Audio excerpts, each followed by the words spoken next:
अगदी गाता नाही आल्या, म्हणजे इतक्या डोळ्याला धारा लागल्या की पण मग त्यांनी ते म्हणजे लढाईवर जाणाऱ्या जवानाची ती कविता होती, अनामवीरा, तुम्हाला माहिती असेल.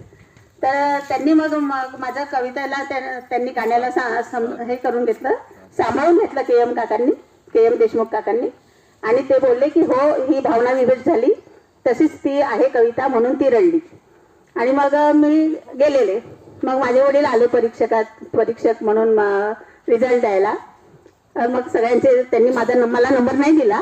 आणि मग त्यांनी सांगितलं की माझ्या मुलीचाच पहिला नंबर होता, पण मी दिला नाही कारण ती रडली. पण रडण्याचं कारण ते काही नव्हतं, मी तिला घरी रागवलं होतं आणि माझी नजर तिची नजर एक झाली म्हणून ती स्वतःला रोखू शकली नाही आणि रडली.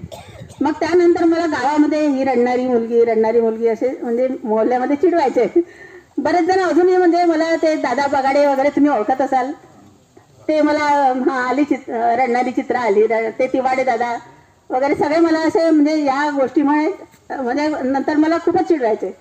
असं माझ्या वडिलांचं प्रभुत्व होतं. आणि अचानक जाण्यामुळे आम्हाला फारच माझ्या भावंडाचे शिक्षण अर्धवट राहिले, सर्वात लहान भावाचं शिक्षण राहिलं.